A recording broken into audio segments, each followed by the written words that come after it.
Vodka, thanks for the sub. 9 months. Woo.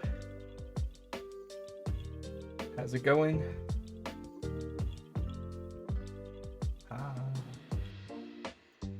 I'm back. I didn't mean to be gone so long. I was kind of burnt out and needed a little break. Nothing bad, just needed to relax and hang out with family and stuff. Sometimes you just need a little reset, you know?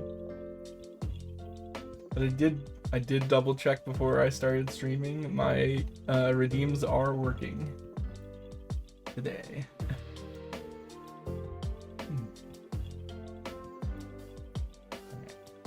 Ads will be done in a second, and then I can get started. Yeah, thanks.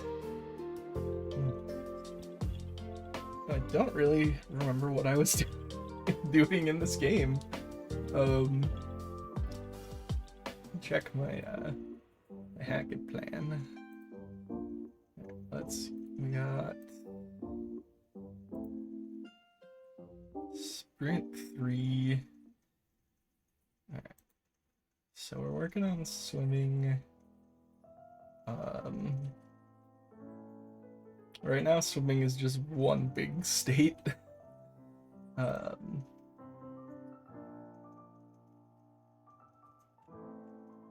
Then I know I have a lot of bugs. Lots of bugs.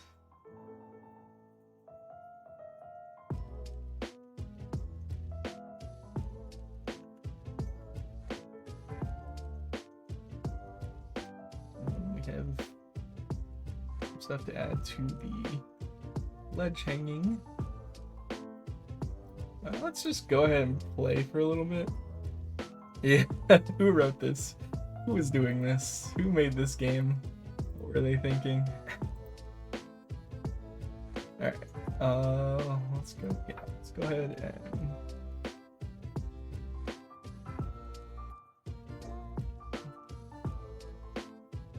alright, so collider debug is still on. Alright, climbing ladders still works. Okay, that one let me climb down. But then it didn't that time. Interesting.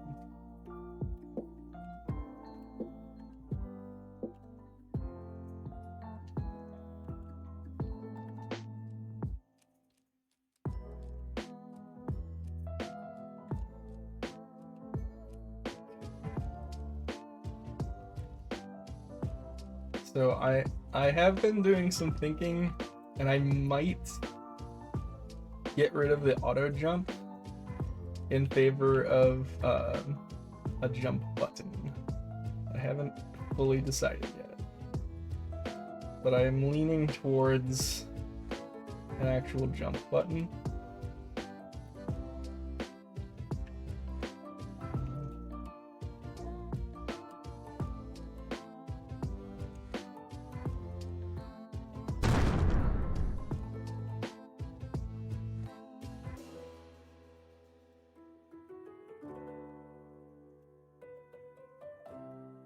So there's Meister Jazz. How's it going? Welcome.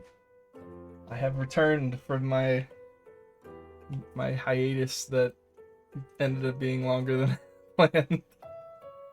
I was just telling Full Vodka, I just needed a little break. Took a couple weeks off that ended up being like almost a month. But I'm good. I'm excited to be back. Get back into the whole streaming and deving.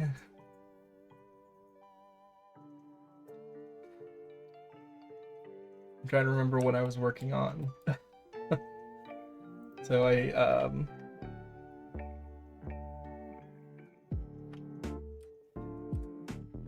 yeah, things are going well. My partner's a teacher, and they just went back to teaching the week before last, so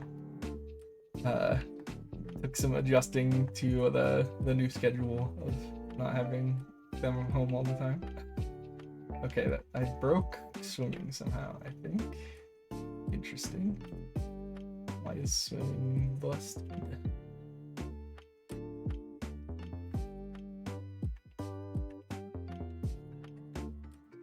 How did that break?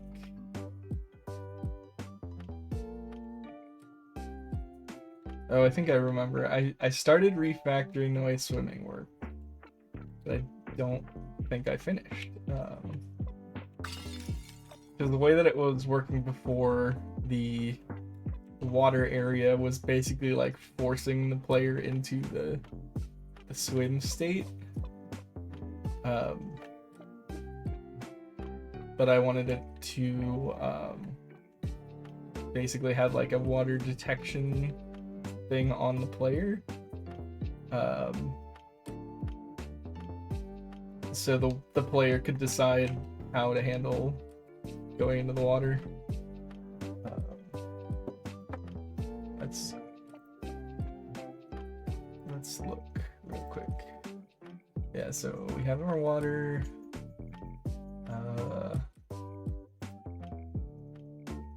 Yeah, so we have water handler. Does the player have a water handler? I think we do. Let's see. Maybe we don't.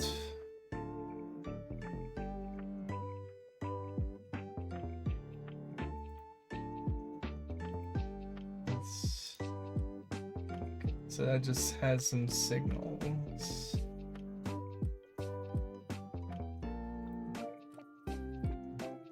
Sensors. I might have put it on the player station.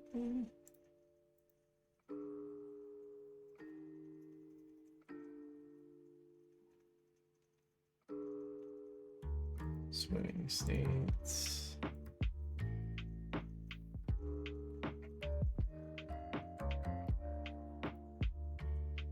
Oh, okay. I think I might have started doing this, but let's add a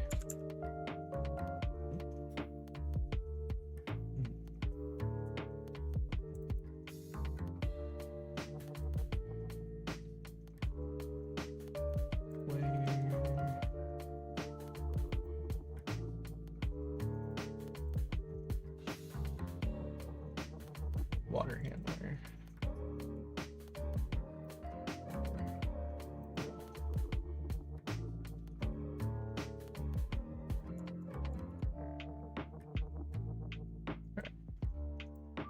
Put the water handler on there. Name this water handler. And then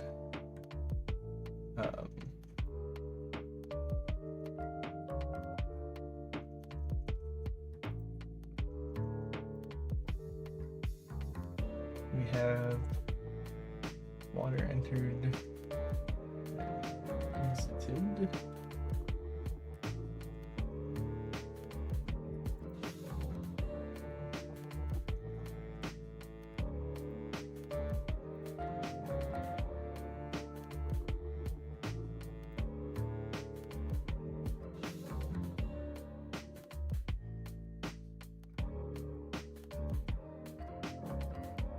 So I think the way that we handle this right now is we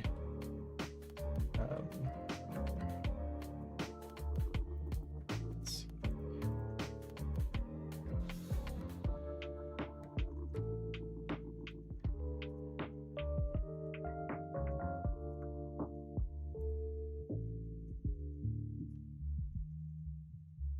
Okay, so yeah, we have try to swim and stop swimming that we can connect this to. So player state machine, we pick swim,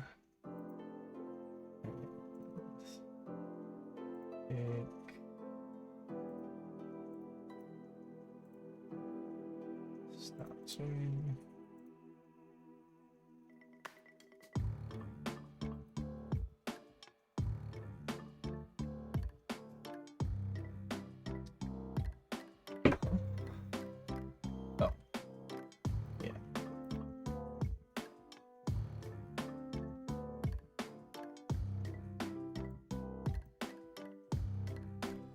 I got confused because of multiple play buttons. Alright. Let's see if we fix the water. Oop. I do need to eventually get around to making the treasure chests work. Alright. Jump in the water.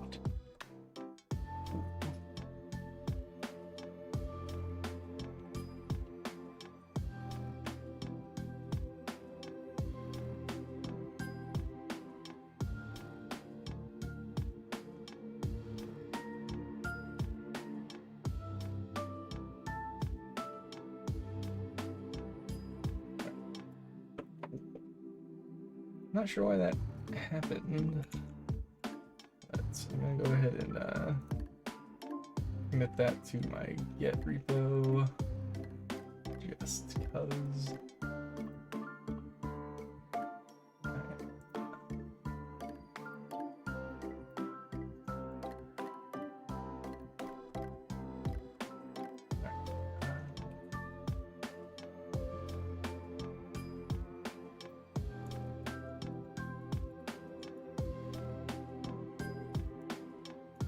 Hi Snow Twig, how's it going?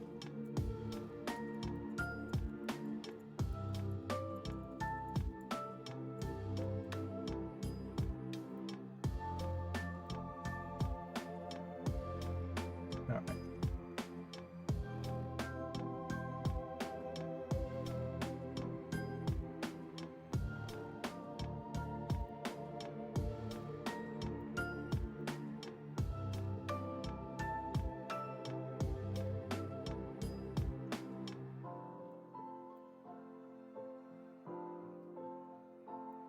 I'm gonna move this up to the top. We can get stuck in the geometry sometimes.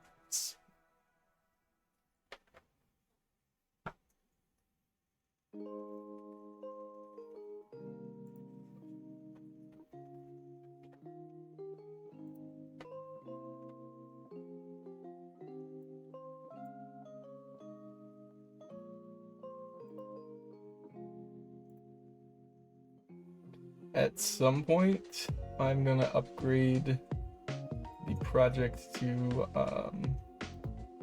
newer version of Godot.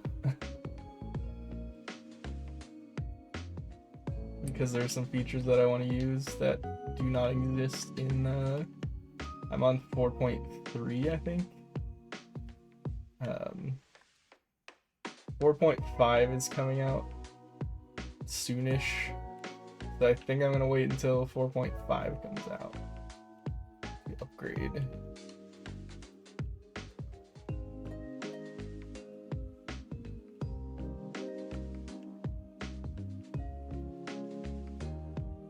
And I normally recommend against updating or upgrading software mid-development, but I can do it on a branch and not break anything in my current repo. Yeah, the in-game editor is cool. That is a feature that I have been wanting.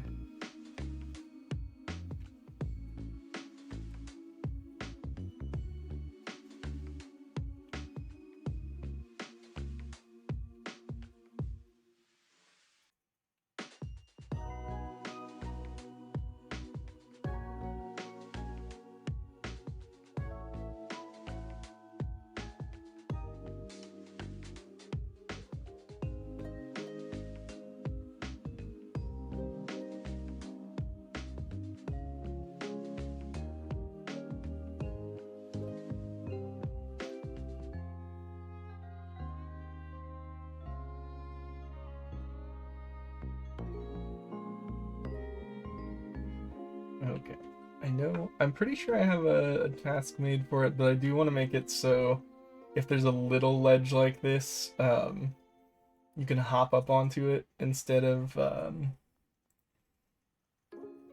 trying to ledge grab.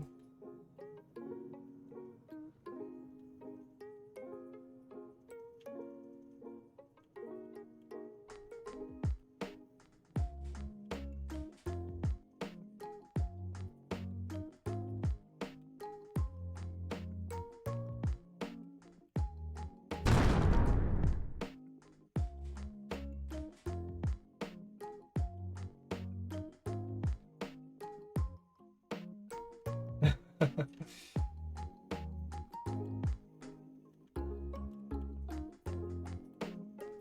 I know there's some good stuff coming, but I don't remember all of it. I don't want to look at it. Let's see.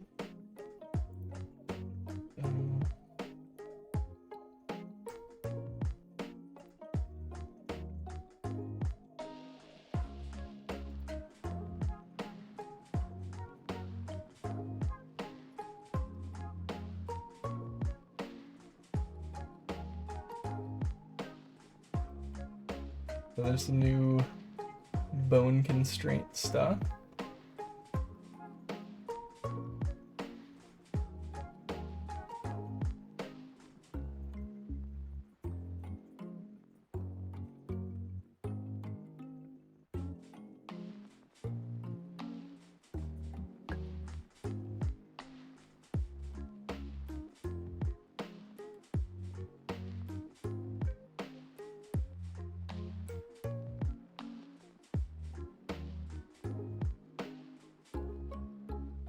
This thing kind of seems cursed. I don't remember exactly what it is, but just the script picking thing just seems kind of unruly.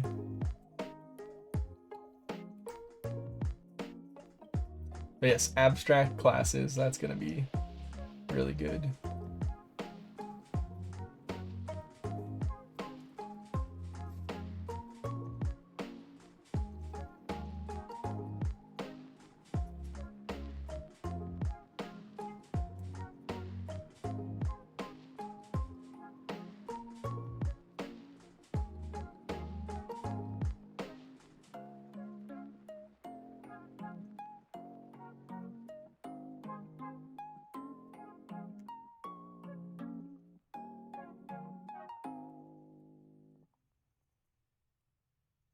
Some physics fixes, some Android stuff. Oh, I think there's a big change for the web stuff too. Oh, stencil buffer. This is a cool one. It'll let us do a lot of really cool stuff with shaders.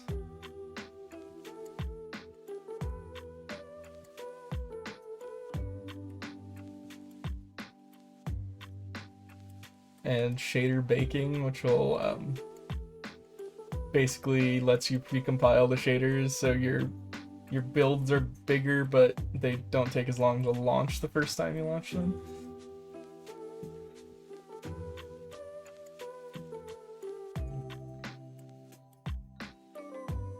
But yeah, I'm not gonna upgrade my project to a beta version.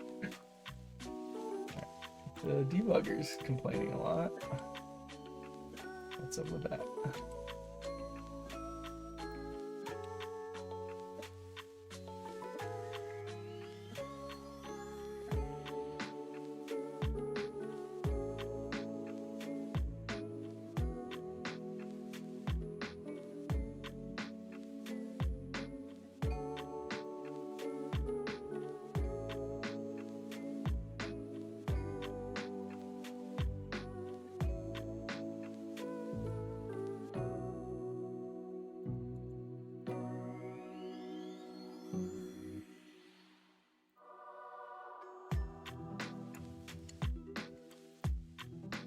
Lots of warnings.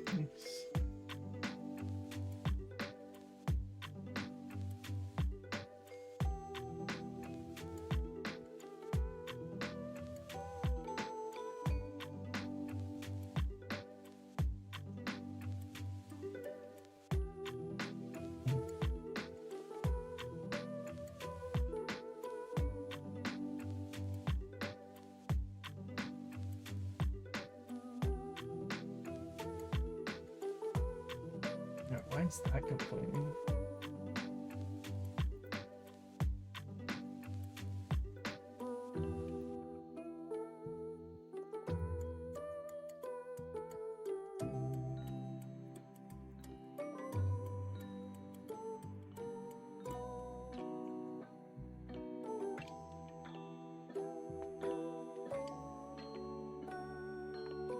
It's probably complaining because this happened when it was being destroyed.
I've gotten really used to hitting the wrong play button.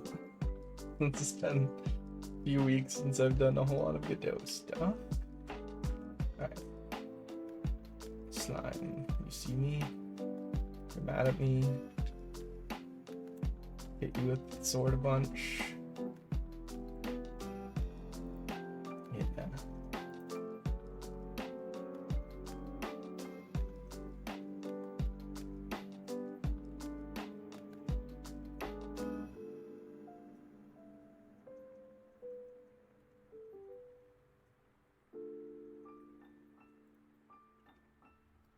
I guess I could do this.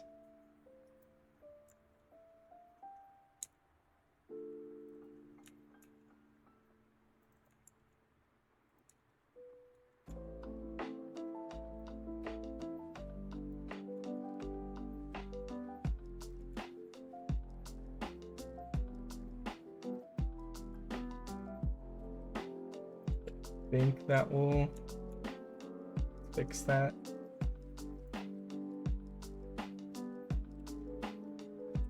Because it's not getting the state machine again.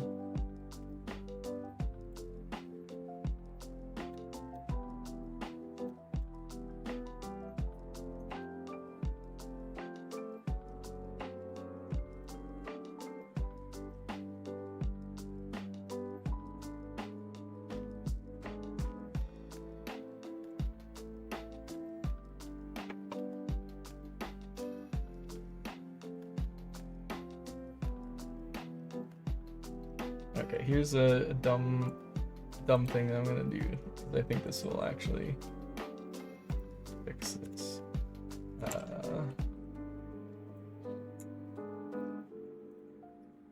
So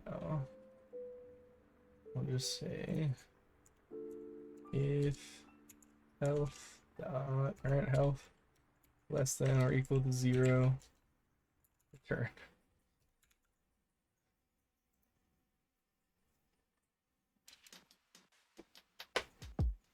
So that way, if the slime is dying, then don't try to change states to a different state because it doesn't matter, you're dead.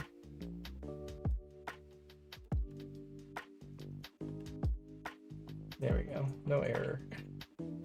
I'm gonna take a break real quick, so I'm gonna be right back.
Back.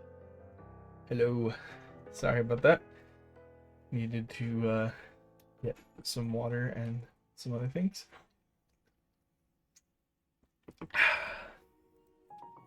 Alright. I want to turn off the visual colliders. Alright.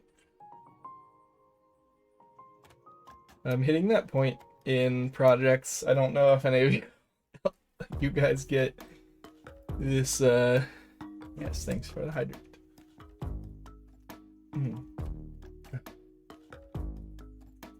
I don't know if you ever get this feeling where you just want to scrap a project and start over. Which I know is silly because I have a bunch of progress made here. So I should not want to scrap it and start over.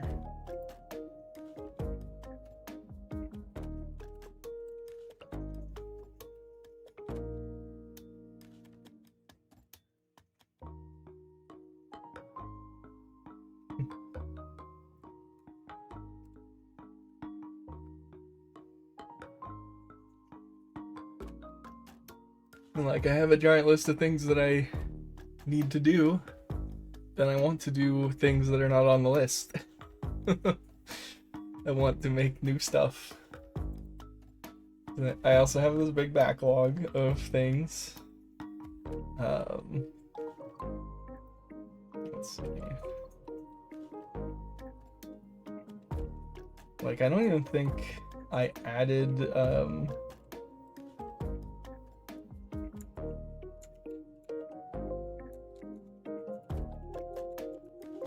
yeah, I want to add a boomerang and a bow to the items that I can use, but they're not even in the backlog.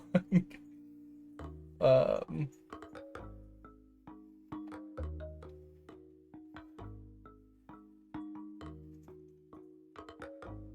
I do have these.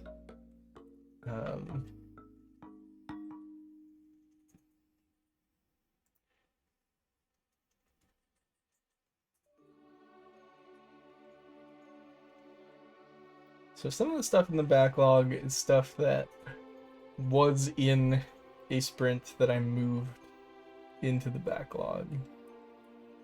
Alright,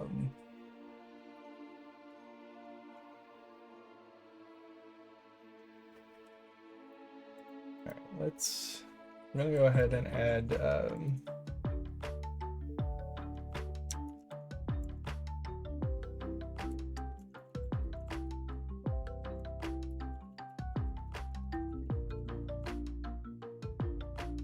adding stuff for the bow.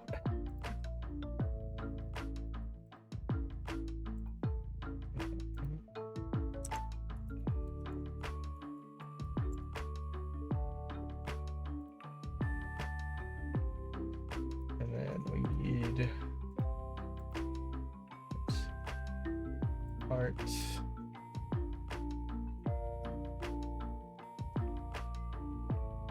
Yeah, that's not a bad idea.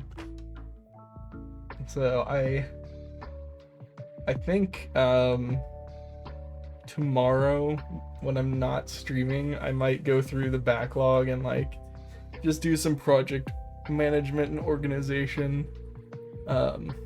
for Thursday's stream.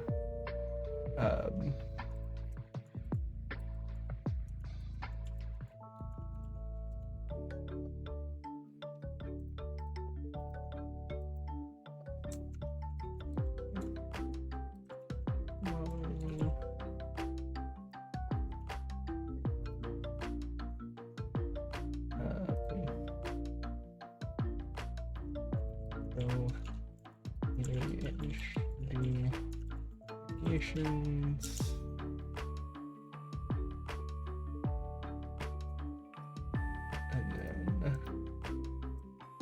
player naming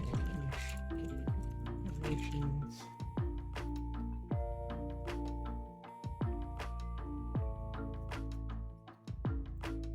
I also want to add ring.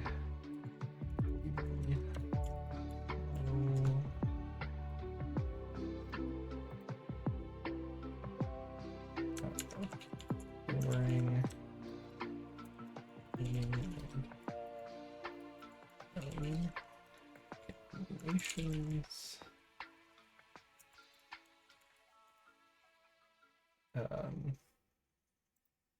And then obviously programming.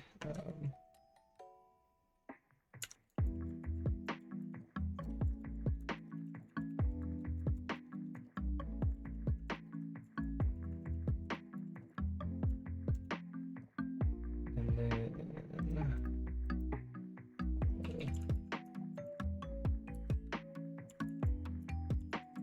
boomerang movement.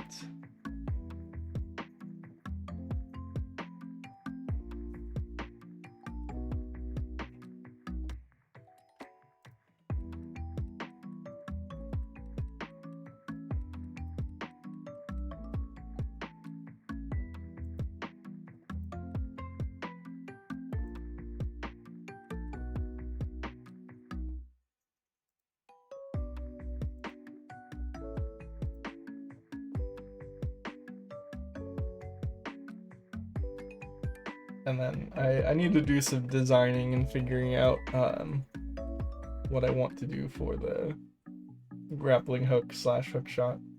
I do want to make one, but need to figure out how that's gonna work.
Oh yeah, so one fun, exciting thing that's coming up for me is I signed up to take a character design drawing class at a local art center that starts tomorrow evening. So for the next few Wednesday evenings, I will be attending a character design class, and I will probably use that as the way to kind of develop some of the characters and creatures for this game.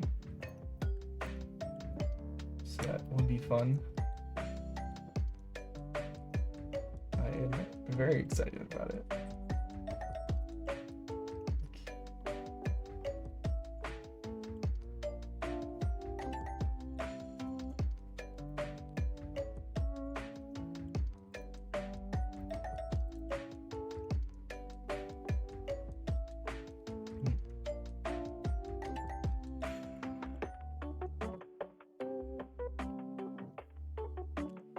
Yeah, a couple years ago they opened up an art center in my hometown, and they teach all sorts of classes there.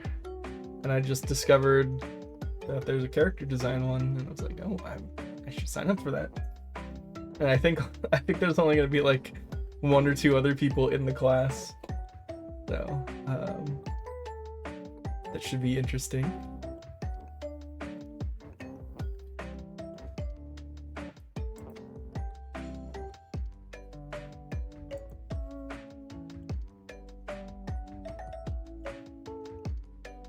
Just general character design. I think it's mostly going to be just 2D drawing, pencil and paper. But I'm sure they would be cool with me doing digital and having a 3D component. But but I do want to get better at drawing, so a good excuse to practice some of that.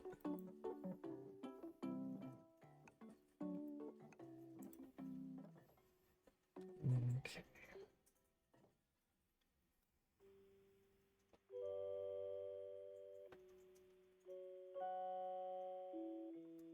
Okay, I think part of my issue right now is it's been such a long time since I worked on this. I'm just gonna move everything to the backlog, except for stuff that's currently in progress.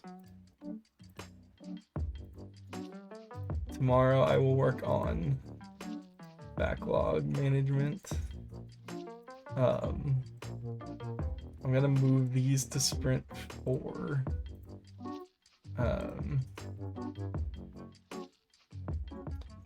And I'm actually gonna move this to the backlog too.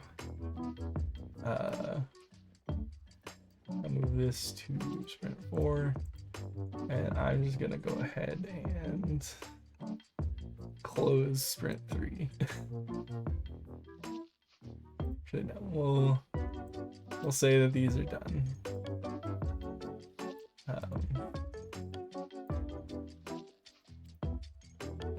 We might have some regressions, but again, I should have finished out this sprint before or during my hiatus, and all right.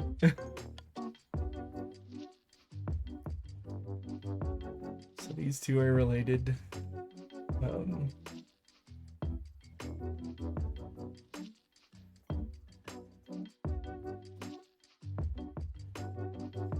Ledge grabbing from fault and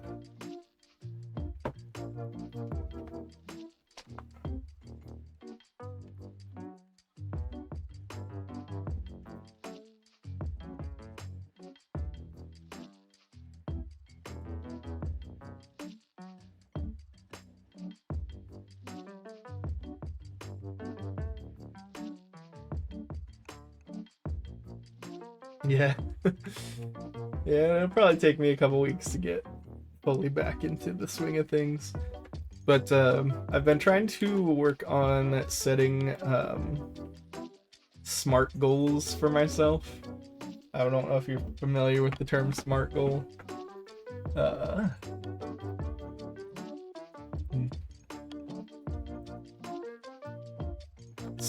SMART goals are specific, measurable, achievable, relevant, and timed. And so one of the big ones is I want to finish this game by the end of next year and release it on Steam. And I want to have the demo ready for the summer Next Fest on Steam next summer. So those are my two big ones that I'm shooting for. But yeah, the timed is a big one because I've kind of been flying by the seat of my pants when it comes to working on what I want to work on, and I haven't really been giving myself deadlines. So because I have this this deadline of, I want to get the demo in Steam Next Fest for June, which means I think I have to have the demo done by the end of April or May, mid-May or something. I don't know exactly when the deadline for it is. I know the one for spring has to be done by beginning of January to get it in the February, March Steam Next Fest, and I don't think it's gonna be ready for that. So I decided June would be better. And one thing about yeah, I do want to start spending more time on this project. I haven't decided if it's gonna be like, am I gonna try to stream it every day or just stream more hours.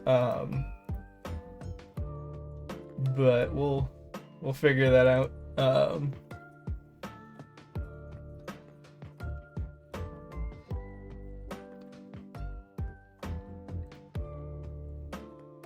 And again, this is one of those things where it's like having a deadline kind of lets me work backwards to be like, okay, these are the things I absolutely need, and I can start setting up more interim milestones for myself. But I really want to get this game done and released, so I think that'll be really cool. I have started setting up a Steam page for it.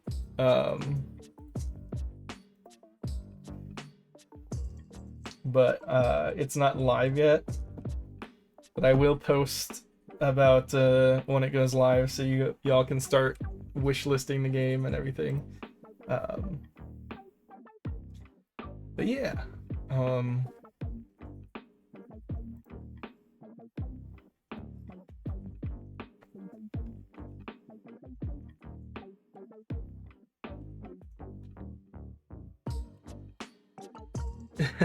It's all cool, Meister.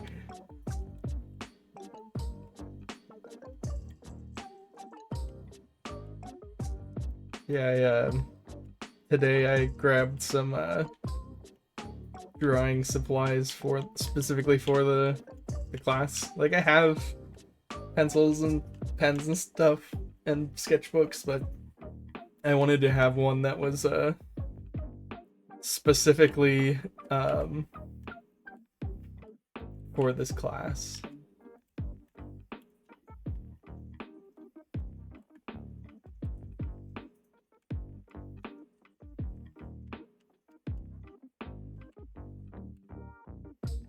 Alright.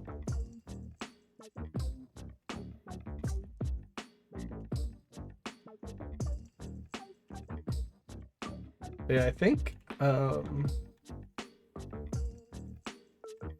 actually might spend some time on the stream putting together a reference board, because I have some thoughts for the art direction, and putting it together in like a pure ref board will be helpful to kind of just have everything in one place. Yeah, I was wandering around in the aisle being like, okay, I have these pens and these pencils, but what if... So I press really hard when I draw, so I wanted to make sure I had some harder lead pencils. Thanks for the hydrate. And the flute. Yeah, I wanted to make sure I had some harder pencils since I press hard. Because when you're drawing, it's useful to draw light. And so if my pencil's harder, it's easier for me to draw lightly since I'm already pressing too hard. Just happened. Oh, cool.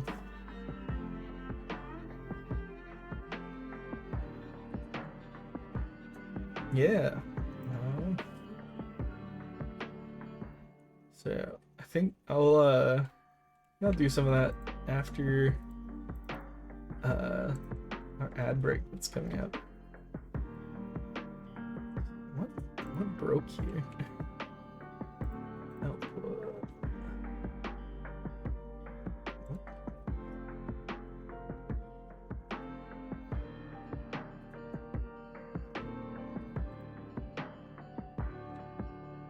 That was strange.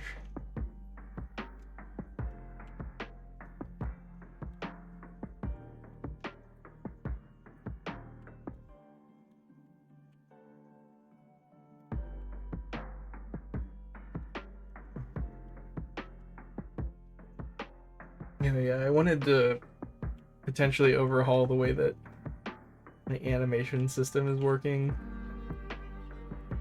because the transitions don't always work correctly.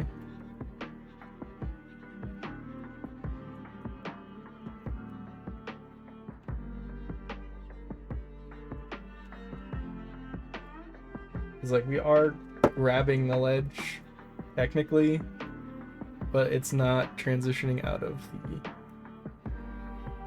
falling animation. Let me look at the ledge grabbing from falling. Yeah, animation isn't triggering. I did make a note for that.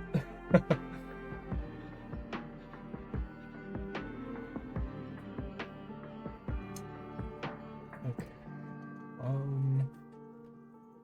Yeah, my animation code is a big mess.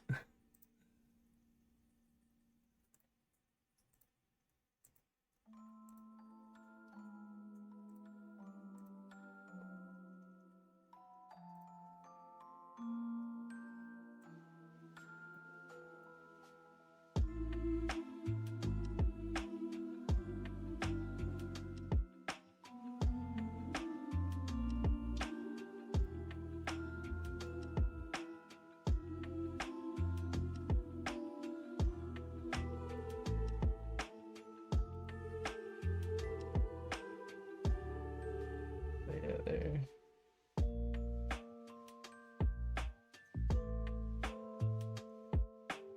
Oh, interesting. Okay. So I have one that's going from... I don't have one from falling into edge grab.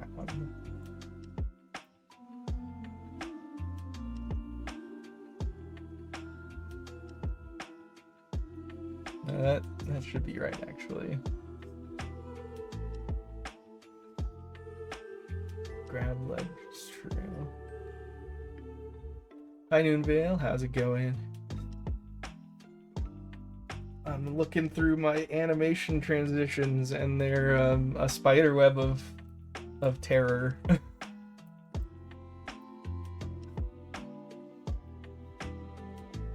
I'm trying to fix a bug where grabbing a ledge is not working correctly. So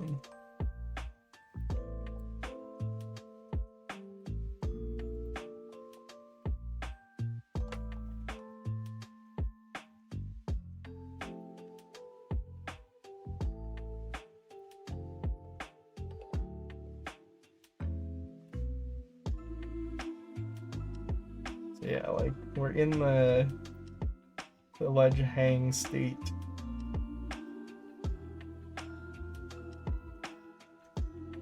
But the animation never triggered for some reason.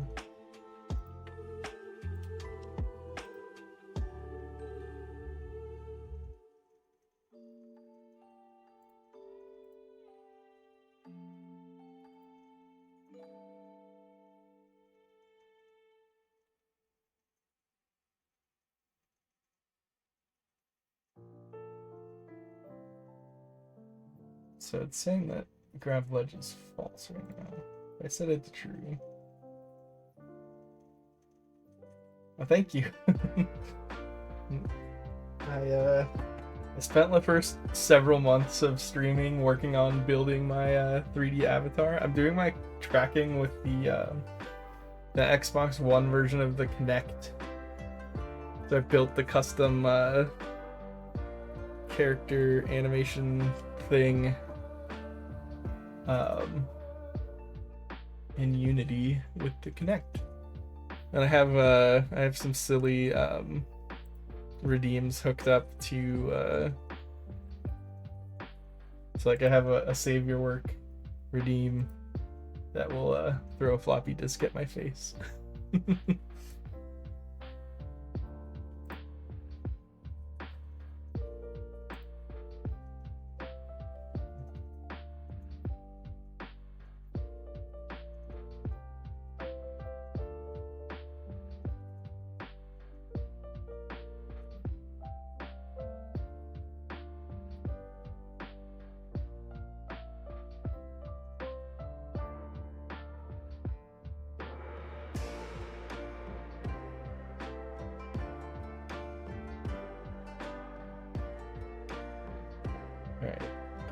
I'm gonna go ahead and run the ads right now and take a quick little break, and then I think when I get back I'll start playing around with my reference board for the character design stuff.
Alright, that should be done. I think you might have redeemed that floof like right as I was leaving, so I'll redo the floof for you, dude. Floof.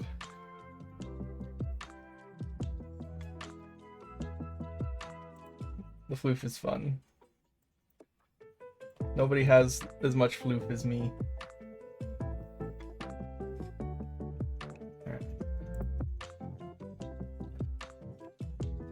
Let me real quick. Alright, so I moved a bunch of stuff to whoops. Alright, style reference board. We're gonna move that to board 4.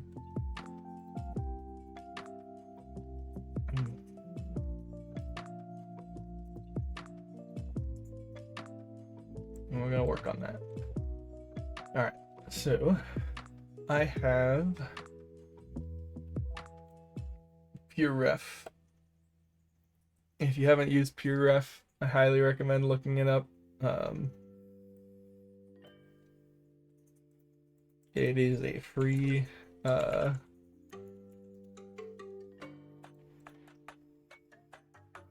free reference board program, so you can basically drag images into yeah, I should get a floof emote, that would be great. But it's basically just an image board type program.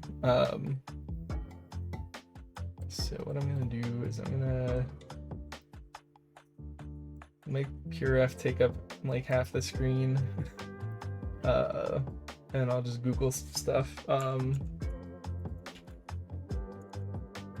Obviously, Wind Waker is my my number one reference.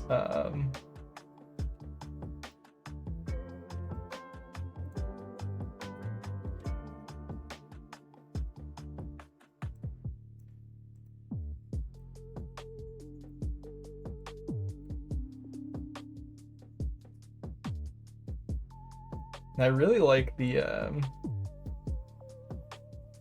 classic Wind Waker, the art. I feel like when they did the HD version, they smoothed him out too much. I liked it when he was a little scratchy and scrungly, you know?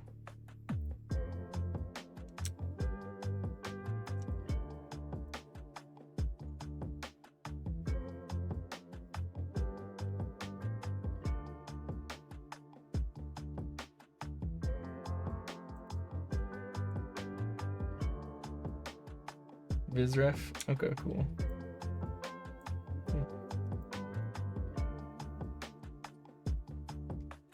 I'll have to keep that in mind, because my partner uses an iPad for drawing and stuff.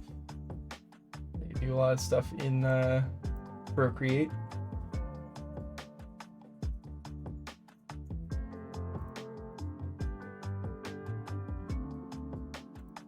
So, let's see. Yeah, this is. I'm mostly looking at. These screenshots here are from Wind Waker HD. I'm pretty sure. This one might be from the. No, it's from HD because it's widescreen. And like I like HD.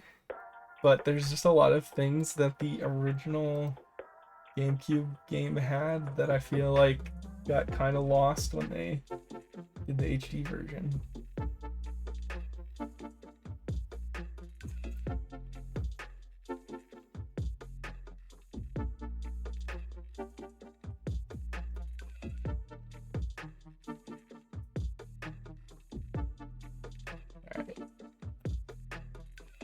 So one thing that I've been thinking a lot about is how I feel like the Zelda games capture like sort of like a fairy tale fantasy as opposed to like this epic like Lord of the Rings or Game of Thrones type fantasy.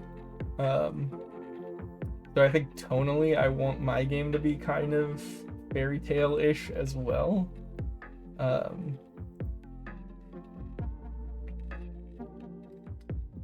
So like Disney's Robin Hood is also like one of my main touchstone media things for this game.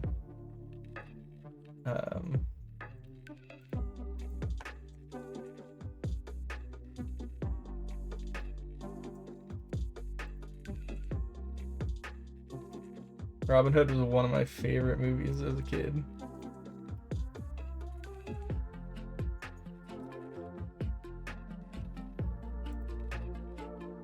Yeah, I also really like the scratchy line outlines on the characters in Robin Hood.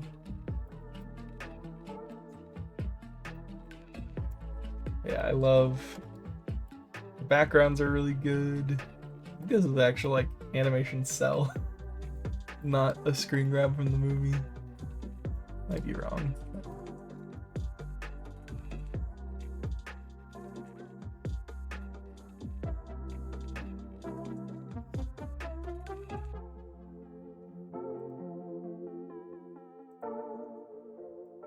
But yeah, I want swashbuckling adventure, and not I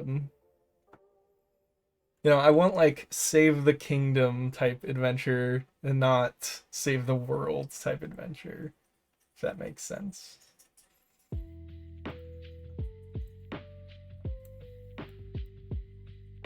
Yes, I used to be real quick.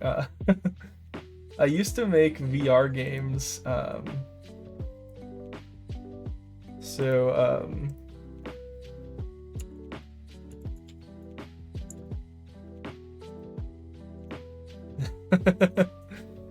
yeah. So several years ago, I worked for Alchemy Labs. I worked on all of these games. I didn't work on Dimensional Double Shift, actually. I worked on Job Simulator, Rick and Morty, VR, Vacation Simulator, and a little bit on Cosmonia's High, but I left before they launched it. And before that, I worked on a bunch of games that weren't like commercially released. They were more like I did some like training apps and museum installations and stuff like that. But yeah, it was a lot of fun.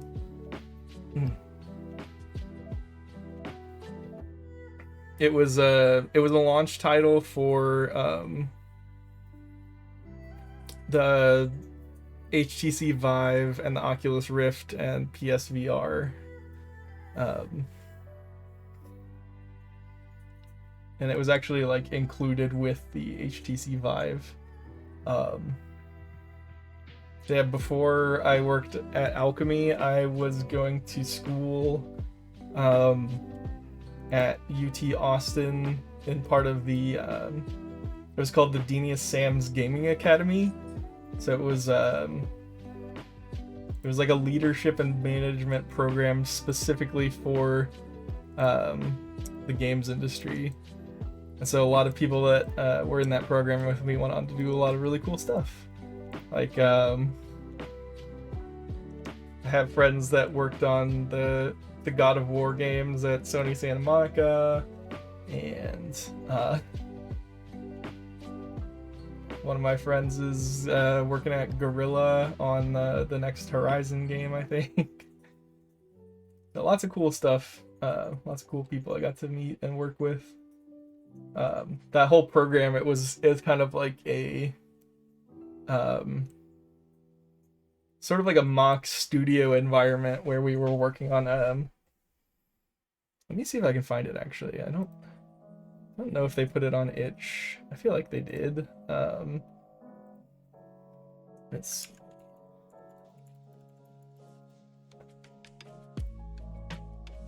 yeah, so we made this game called Roots of Sarkos, and it was this multiplayer game where one player is playing like a 2D platformer with like a 2.5D platformer with 3D graphics.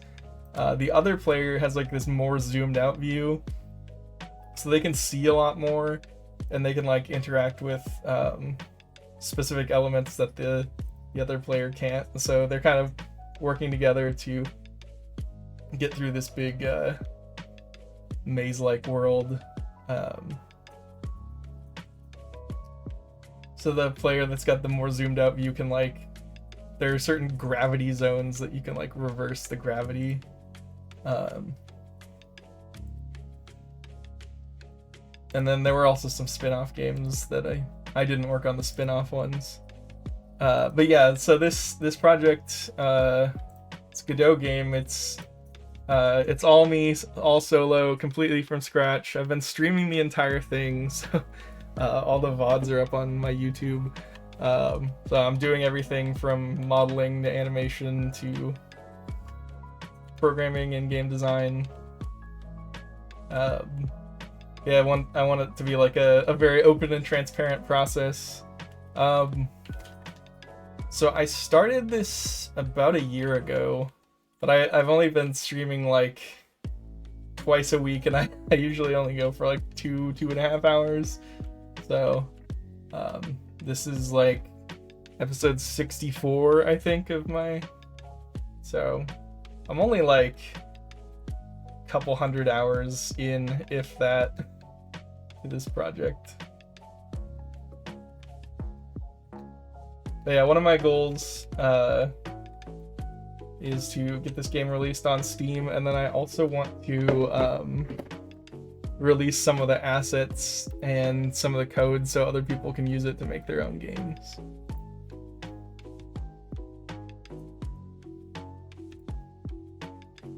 Alright. Another touchstone that I really like is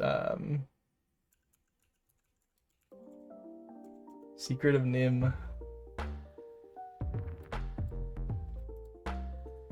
I feel like it's got this really good mix of like creepy, got a creepy factor to it.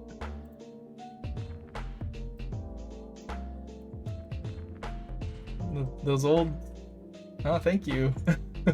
Those old Don Bluth animations were like, they did such a good job of like being like almost too scary for a kid's movie, but like just in that, like,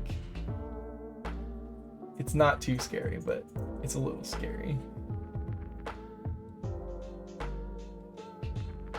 Like Nicodemus is a huge cool character design.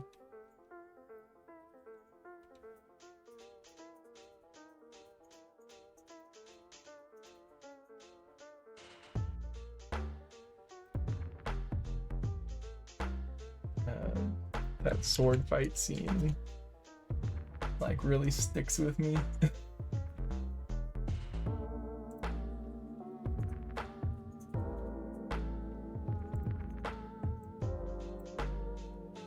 Oh, it's tiny. Why is it so tiny?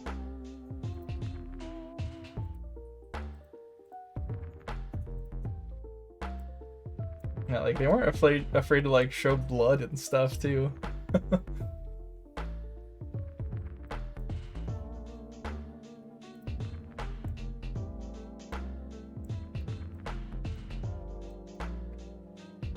I like it when animal have sword. A classic. I think that's fan art. I did watch this video. It's I guess they've rotoscoped a lot of the fight scene, that sword fight scene in the movie, based on like old swashbuckling movies.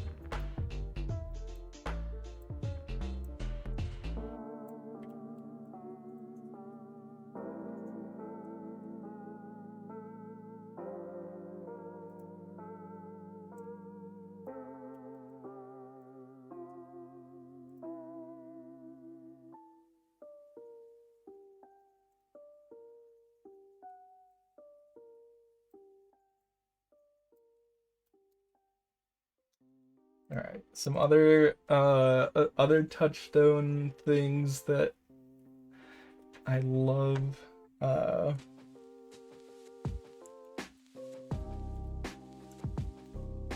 Labyrinth. It's just so visually amazing. You gotta have Labyrinth.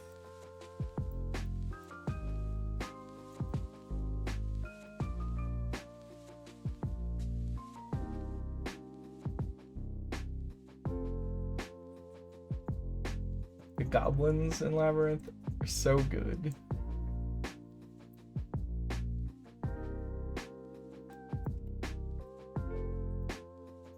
The amount of freaky little guys in this movie is so high.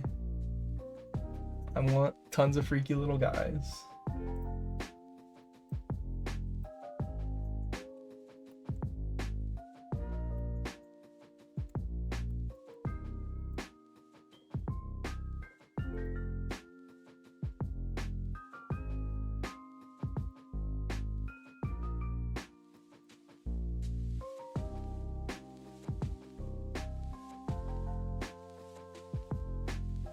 Oh yeah, you definitely should watch it. It's great. Yeah, both Labyrinth and Dark Crystal are like two of my favorite movies. I love these guys. They're the little like knights that ride on these weird little dragon creatures.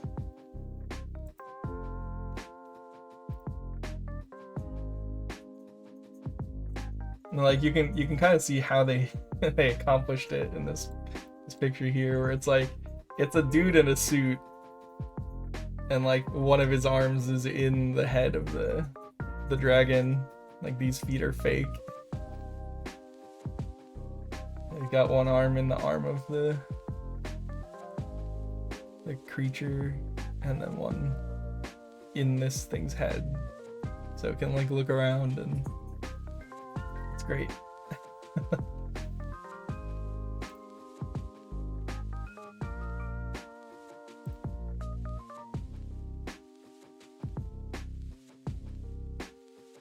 Yeah. So much work.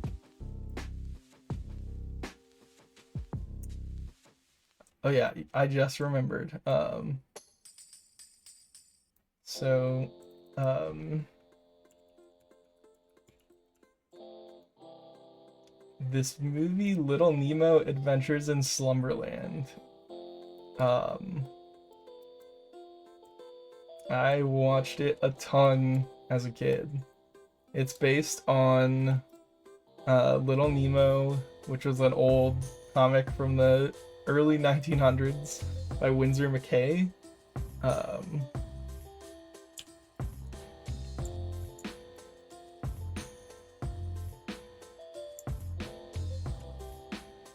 so Winsor McCay was like,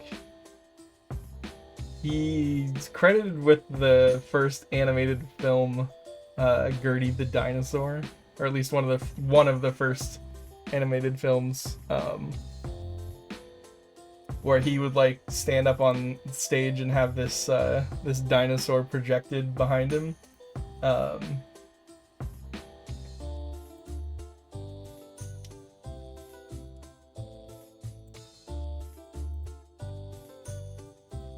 So yeah, it's he's part of animation history, but he had this comic strip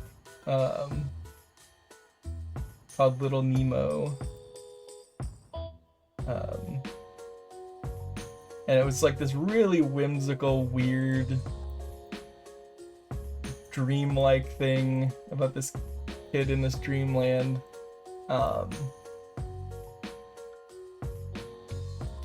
So in the 80s they made an animated movie based on it, but the people that worked on this, it's wild. So like Mobius, the artist, he worked on the story, and then it was animated by a Japanese studio that a whole bunch of like anime people were involved with, and there were these weird little goblin creatures that were designed by Brian Froud, who designed all of the goblins for Labyrinth. But yeah, Little Nemo is another one of those kids movies where it's like, it had some like pretty scary stuff in it. It's got a bunch of weird little freaks.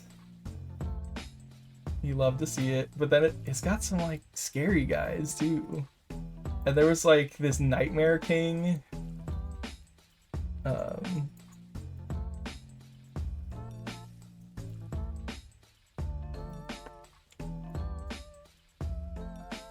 Who's like extremely scary.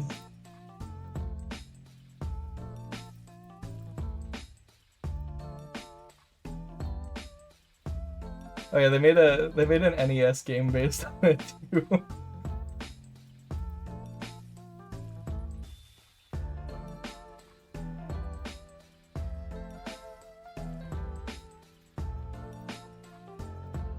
But yeah, he's the Nightmare King kind of got like the Night on Bald Mountain, like Chernobog from Fantasia vibes. But he also has like this weird slime form where it's like this glowing red and black slime. So there's a scene where Nemo unlocks this like giant gate that's holding the Nightmare King.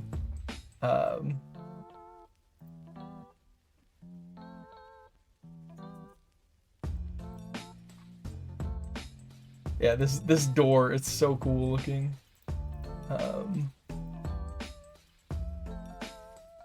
It's got this cool dragon, and it's like it's opened by this cool pendant that the King of Dreamland wears. But yeah, the slime version of the Nightmare King like grabs the King of Dreamland and like absorbs him, and it's horrifying. But yeah, it's a very cool movie that was very underrated. But yeah, that Morpheus is the nightmare, or the King of Dreamland. He looks a little bit like Santa. Santa combined with Zeus.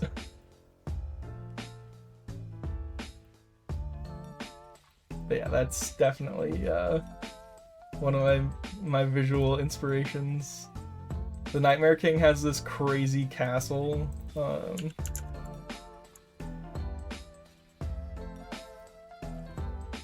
It's huge.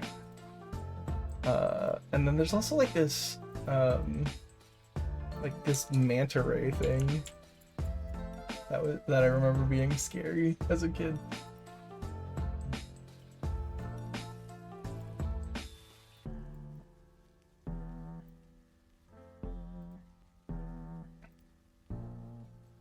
But yeah, the heroes like ride on this flying bed, the main character's bed, and he's got a little flying squirrel companion named Icarus.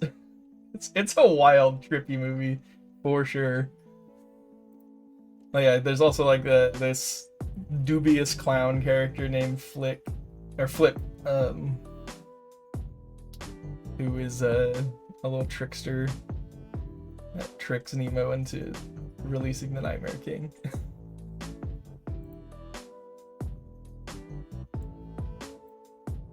I love his doofy face holding this dragon key. So good. But yeah, we're for sure going to put some Little Nemo influence into our game.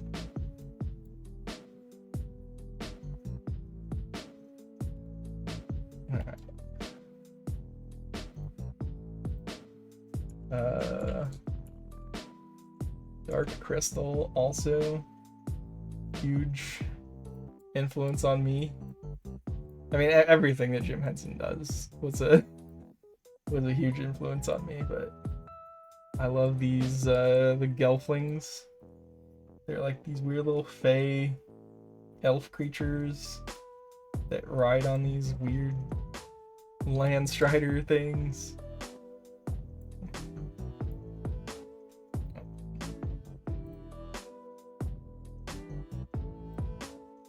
So many like really creepy creatures in the Dark Crystal too.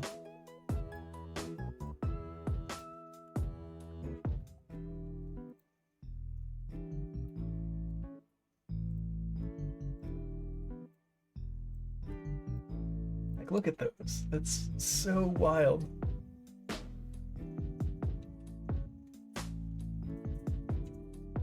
I actually got to see some of these things in person at a museum that I went to last summer.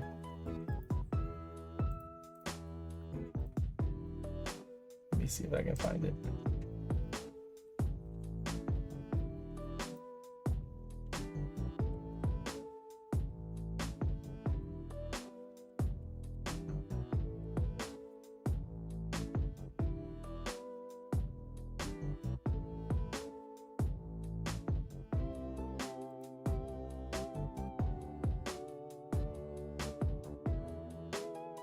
Yeah, there was a Jim Henson exhibit at a museum that was within driving distance of where I live, and so we took a road trip to go see it, and it was awesome. I got to see a Kermit, the real Kermit.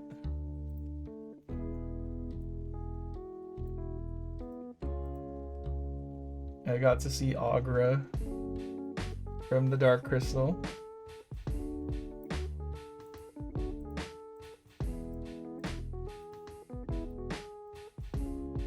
Let's see what else. What else we got?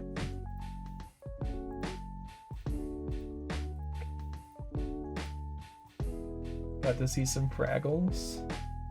Love to see some Fraggles. Fraggles are great.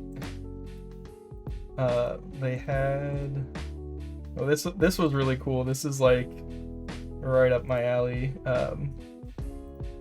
So they had this thing that Jim Henson's Creature Shop invented. It's called a Waldo, and it's basically like this digitizer for doing puppetry, and they would use it to control like animatronics, but you could also use it to control digital characters that were like entirely digital.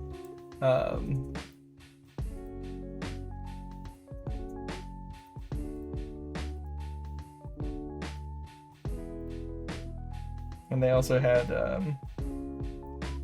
the ballroom scene costumes from Labyrinth. They're very cool.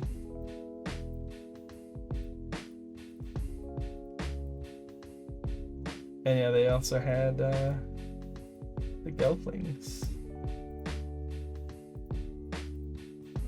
And some like actual original sketches. It was so cool to see.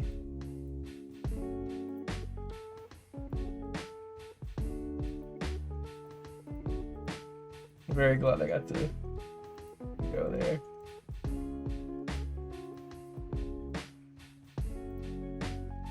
But yeah, Dark Crystal, huge influence on me.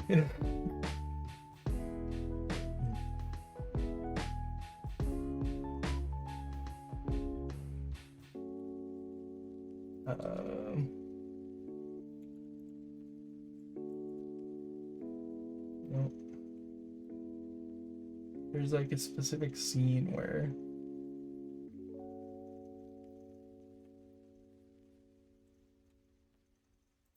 I love Fizzgig. Got a huge mouth.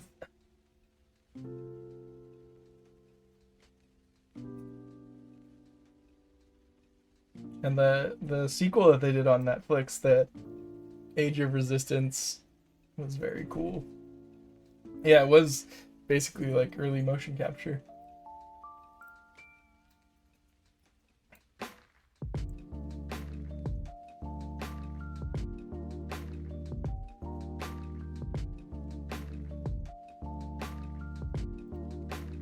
Oh yeah, Noon, I don't know if you knew this, but I started off as a puppet before I was a digital owlbear.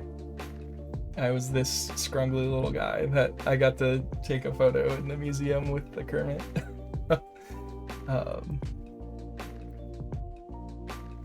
Yeah, GRIZZ was originally a puppet character that I built. But I figured it's easier to stream as a virtual character than a puppet.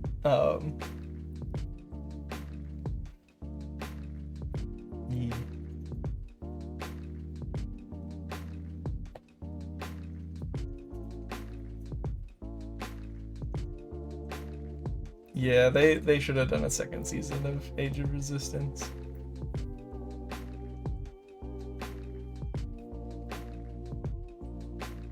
So I didn't actually. I did like the intros and outros to some of my early streams years ago with the puppet.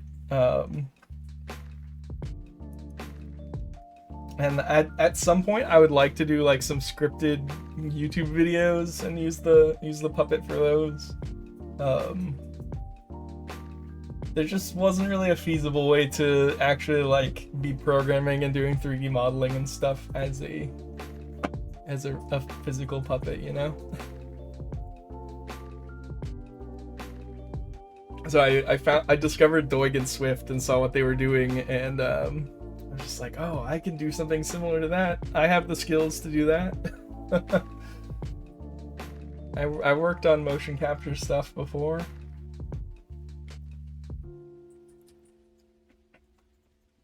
So at some point in the future, I want to I want to rebuild the puppet, and I want to make a 2.0 version of my character model and make them like look more visually similar.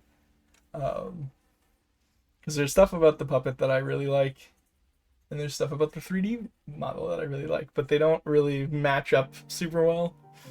So if I do content that has both of them, it's not like jarring, but there's a little lack of continuity, you know?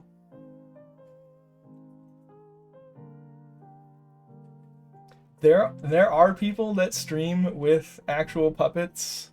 Pup is a Cat is one of them. I don't know if you've heard of Pup is a Cat. He's actually live right now.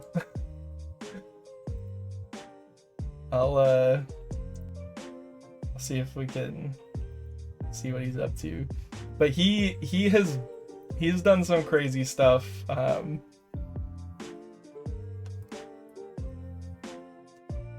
might actually, yeah, that might help with the redesign. Character design class.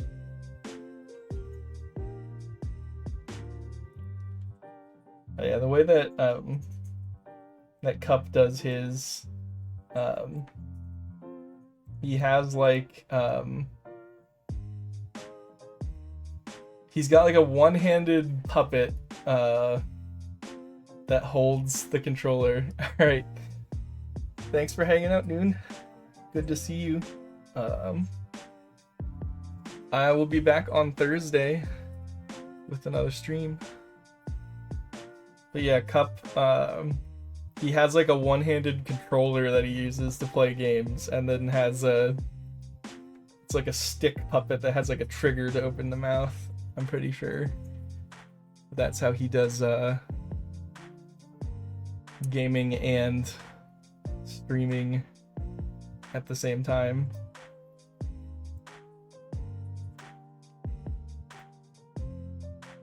Yeah, we might raid Cup when I'm done. And I'm probably actually going to have to wrap up in a bit. I can go for a little bit longer, but... Right, let's see. So yeah, we got Dark Crystal, we got Labyrinth, we got Wind Waker. See, here's one thing that I'm like really wanting to focus on with this is like, I want more of my visual influences to not be other games, you know?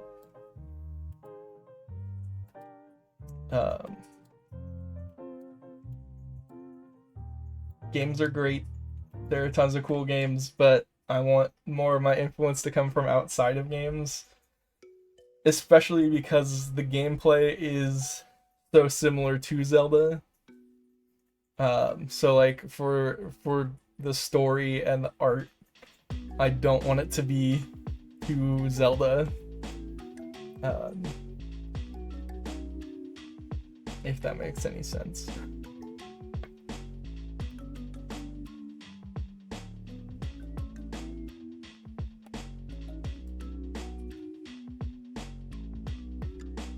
Alright, I should put some notes in here too. Yeah.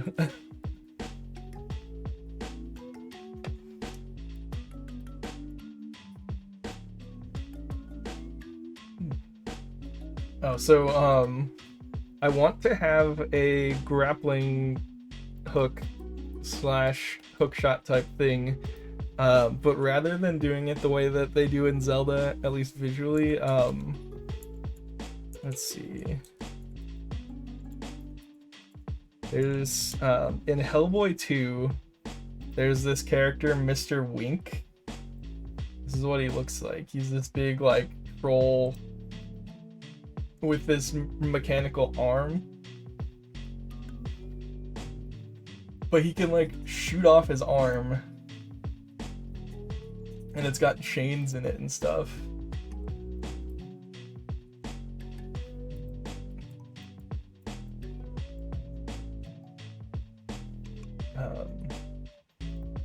Yeah, you can kind of see it here. But there was an Adam Savage video where he talked to the guy that built the mechanical arm.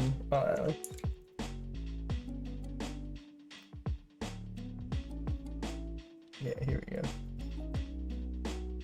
But it like shows how it mechanically works, where there's like these gears that the chain like flies through. I thought was super cool. And like this whole thing is it's all like fully animatronic, so it's got servos and motors and stuff, so it can actually open and close and retract and stuff. Very cool.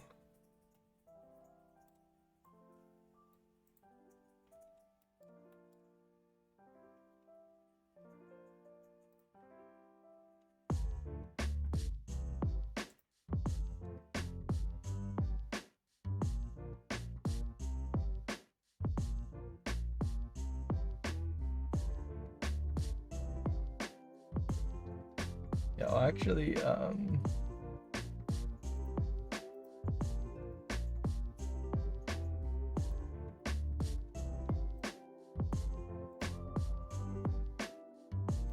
I'll mute it, but we'll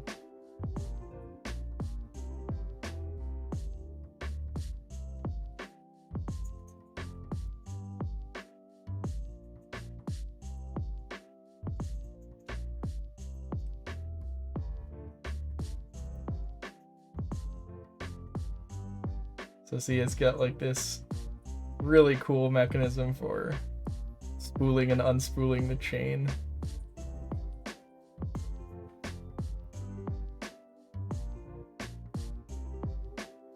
So I want to copy almost like that exact type of thing for how I do the hookshot type mechanic. Super cool.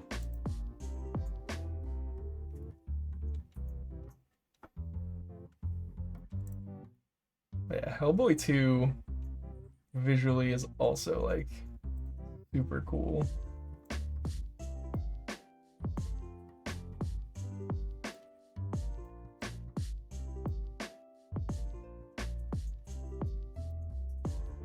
Like, I think I like Hellboy 2 more than the first one.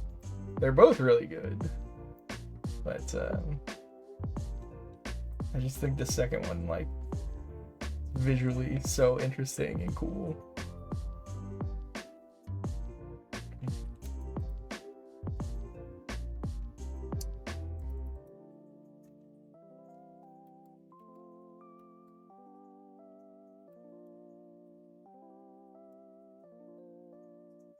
So yeah, I think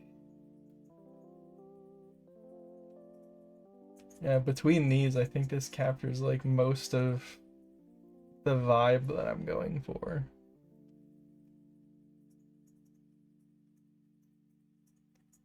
I also think, yeah, it was directed by Guillermo del Toro. Great director. Let's see. Disney Sleeping Beauty is also like Maleficent is such a good villain.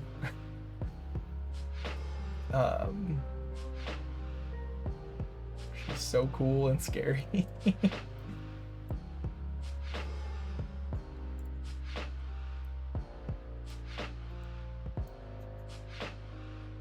And then the backgrounds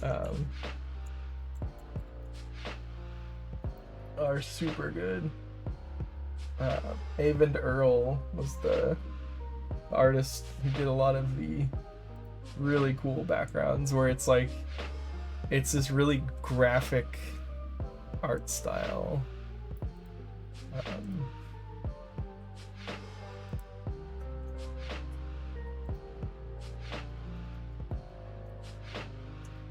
I think doing something like that would be really cool. Giving it more of like its own unique visual look to it. Samurai Jack also has a lot of really cool background art.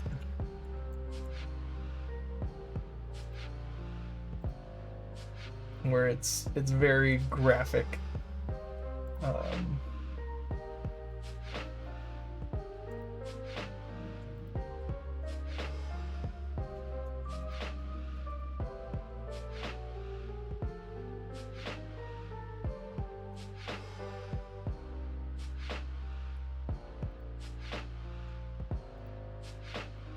Yeah, I'm gonna label some of these so I don't think I'm gonna forget what these are, but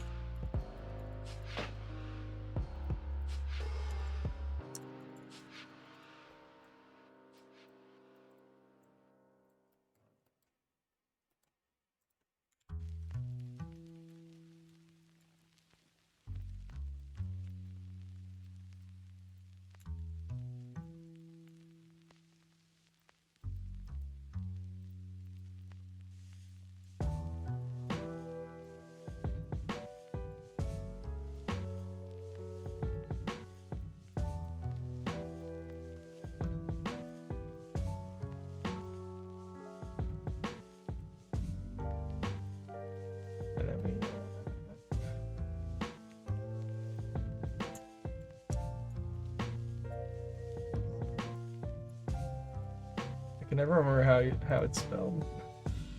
I spell it wrong every time. NIMH.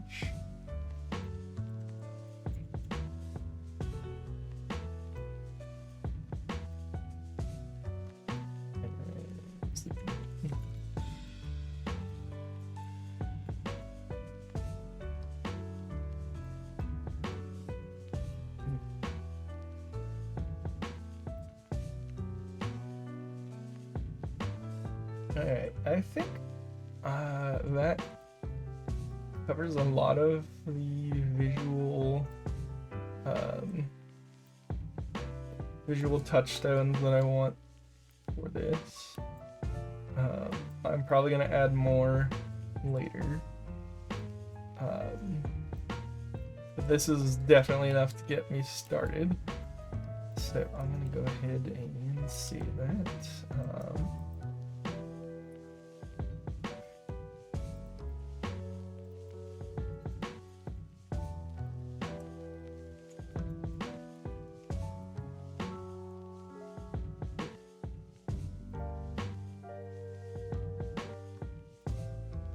And yeah, I think we'll go ahead and wrap it up here. I will be back on Thursday. Let's see.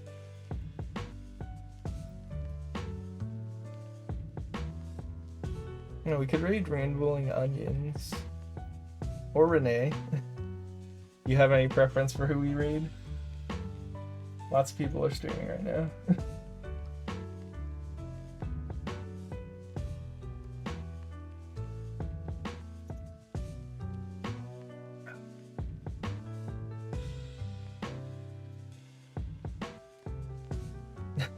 Alright, we'll raid the Onions. Thanks for hanging out with me while I get back into the whole streaming thing.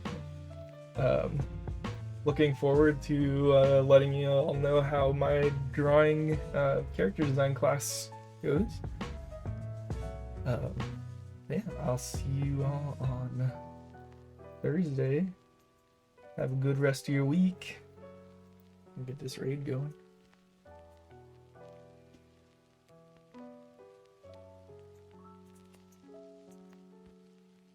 Yeah. I love sharing my inspiration. Alright. Let's say hi to the onions. Bye.